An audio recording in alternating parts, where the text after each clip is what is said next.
देख रहे TV 24 network और मैं हूं आपके साथ आकांक्षा यादव।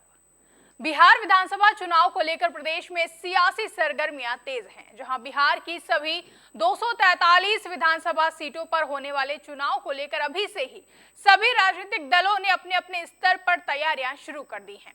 एक और जहां एनडीए का हिस्सा बीजेपी और जेडीयू का मुकाबला महागठबंधन में शामिल कांग्रेस और आरजेडी से साफ तौर पर देखने को मिल रहा है, तो वहीं दूसरी ओर बिहार में प्रशांत किशोर की पार्टी जनसुराज ने भी अब आगामी चुनाव को लेकर मोर्चा संभाल लिया है, जिसके तहत जनसुराज के मुखिया प्रशांत किशोर ने अब बिहार बदलाव यात्रा शुरू कर दी है, जिससे कि अब से 4 से 5 महीने बाद होने वाले चुनाव में माना जा रहा है कि प्रशांत किशोर एनडीए और महागठबंधन के लिए बड़ी चुनौती बनकर उभरेंगे। दरअसल इस साल के आखिर तक होने वाले बिहार विधानसभा चुनाव को लेकर प्रदेश का सियासी पारा अभी से हाई है, जहां चुनाव आयोग की ओर से भले ही अभी तक किसी भी तरह की ऑफिशियल अनाउंसमेंट ना की गई हो, लेकिन प्रदेश की राजनीतिक गलियारों में चुनावी हलचल तेज हो चुकी है, जिसके चलते हर दल की ओर से जनता के बीच उतरते हुए अभी से ही अपनी अपनी पार्टी की रणनीति बनाने का काम शुरू कर दिया गया है और जनता के बीच में पहुंचकर तरह तरह के लोक लुभावन वादे और दावे भी किए जा रहे हैं। साथ ही एक दूसरे पर जमकर आरोप प्रत्यारोप भी लगाए जा रहे हैं। जहां इस बार के चुनाव में आरजेडी की ओर से कहा जा रहा है कि इस बार तो बिहार में महागठबंधन की ही सरकार बनेगी, तो वहीं बिहार एनडीए की ओर से दावा किया जा रहा है कि इस बार बिहार की 243 विधानसभा सीटों में से 225 से भी ज्यादा सीटें एनडीए जीत कर लाएगा।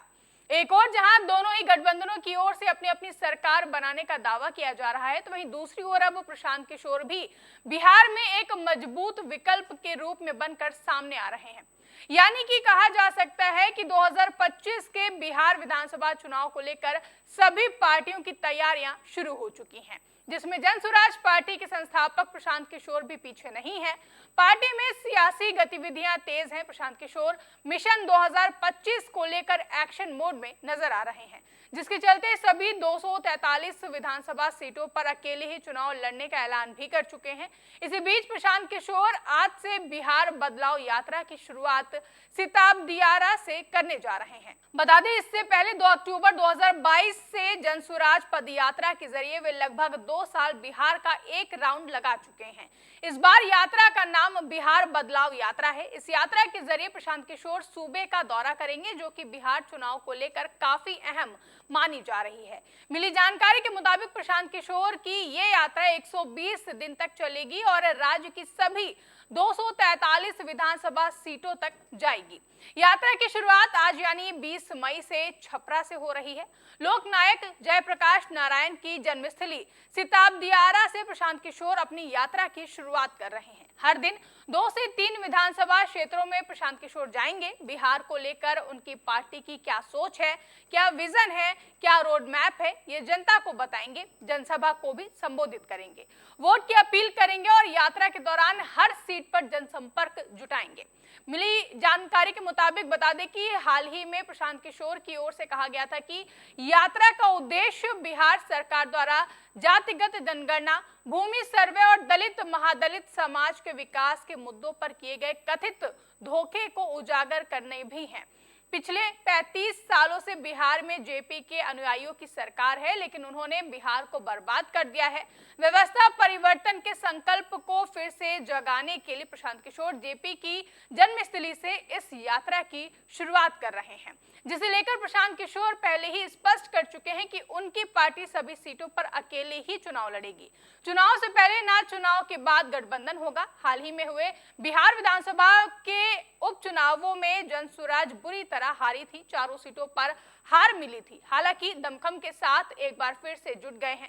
माना जा रहा है कि चुनाव अक्टूबर-नवंबर में होगा। महागठबंधन का मुकाबला एनडीए से है, लेकिन जनसुराज के मुखिया प्रशांत किशोर मुकाबले को त्रिकोणीय बनाए जाने की एक पूरी कोशिश कर रहे हैं, लगातार उसमें लगे हुए हैं। तो वहीं आपको बता दें कि प्रशांत किशोर की पार्टी जनसुराज की ओर से अभी बीते 2 दिन पहले भी सीएम नीतीश कुमार की पार्टी जेडीयू को बड़ा झटका दिया गया था, जब बिहार विधानसभा चुनाव से पहले जेडीयू के पूर्व अध्यक्ष ने जनसुराज का दामन थाम लिया। मुख्यमंत्री नीतीश कुमार के करीबी रहे आरसीपी सिंह को प्रशांत किशोर ने जनसुराज पार्टी की सदस्यता दिलाई।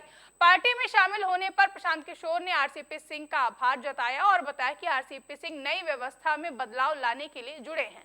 प्रशांत किशोर ने आरसीपी सिंह को अनुभवी नेता बताया था। साथ ही उन्होंने बिहार की सियासत में नया विकल्प बनाने का आह्वान भी किया। वहीं इस दौरान आरसीपी सिंह ने कहा था कि 2047 में विकसित भारत, लेकिन बिहार की चर्चा नहीं होती है। हम सब जानते हैं कि सबकी अपनी खासियत है।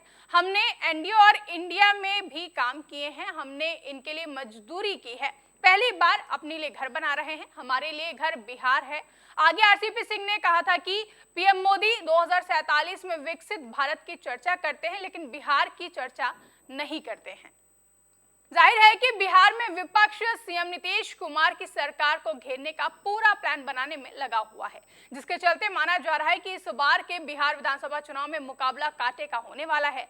दरअसल बिहार की सभी 243 विधानसभा सीटों पर अब से 4 से 5 महीने में चुनाव होने की संभावना जताई जा रही है, जिसके लिए विपक्ष अभी से ही सीएम नीतीश कुमार और बिहार एनडीए के खिलाफ रणनीति बनाने में लगा हुआ है। अब ऐसे में देखना काफी अहम होगा कि क्या आगामी बिहार विधानसभा चुनाव में इस बार जनसुराज के मुखिया प्रशांत किशोर कोई बड़ा खेला करेंगे और क्या इस बार सीएम नीतीश कुमार बिहार के सीएम पद से बाहर होंगे। आपको क्या लगता है, कमेंट करके हमें जरूर बताएं।